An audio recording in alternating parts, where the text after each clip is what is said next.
Mr. Speaker, I represent many of those people who protect us on Capitol Hill.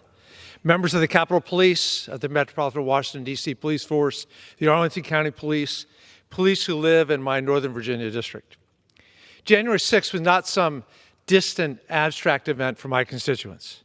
Democracy was on the line that day, but so were their lives, their bodies, their physical safety and well-being. And as events spiraled out of control on January 6th, calls for help went out on the police radios, and they were answered by men and women in uniform throughout the metropolitan Washington, Virginia, Maryland area. Some of whom were off duty, many were off duty, and they chose to get dressed, jump in their cars, and race in to help us, to protect our Capitol, to protect all here who work here. Hundreds of those officers still bear the wounds, seen and unseen, that will never heal. The January 6th pardons and commutations were some of the worst things that Donald Trump has ever done. With these pardons, Trump embraced lawlessness and violence. Trump pardoned people who beat and tased my constituent, Officer Michael Fanone, tased repeatedly in the neck. And he described it as being like torture, and it led to him having a heart attack at that very time. Jeff pardoned the people who gave a brain injury to my officer constituent, Jeffrey Smith, days before he died by suicide. Congressman Himes mentioned how he was beaten in the head with a pole. His wife, Erin Smith, said those injuries changed him in his final days. He was a different person. And as Officer Smith's death was later ruled as a line of duty death because it resulted from the injuries suffered here on our behalf. Trump pardoned the people who attacked my constituent, Officer Brian Sicknick. They sprayed him with pepper spray hours before his death from 2 strokes.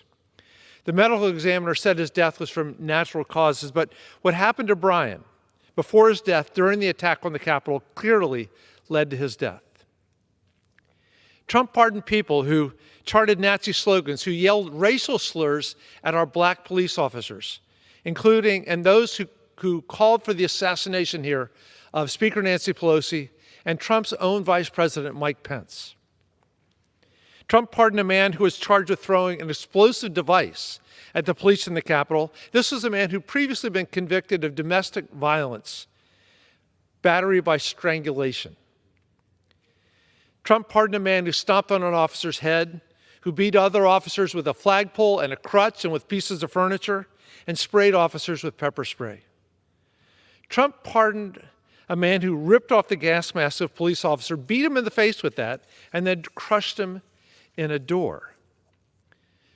Trump pardoned hundreds of people who pleaded guilty to assaulting law enforcement, many of them with deadly weapons. He pardoned or commuted the sentences of over a dozen violent criminals convicted of seditious conspiracy.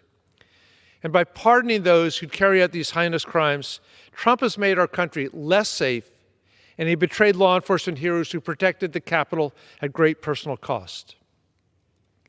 These pardons send a message that violent crime, even against law enforcement, will be sanctioned by Trump's government if it is carried out in his name.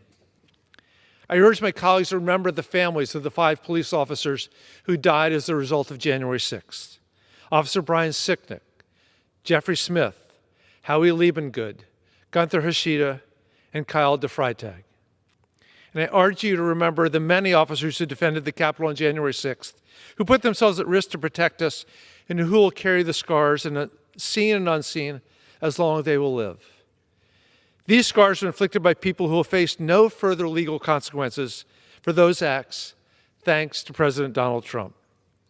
This injustice is a gross betrayal of their service and sacrifice, but does not diminish their patriotism. After January 6th, many of my colleagues posted messages of support for law enforcement and the Capitol Police. It was on their doors, it was on their walls in the halls of Longworth and Rayburn and Cannon. It was even on social media.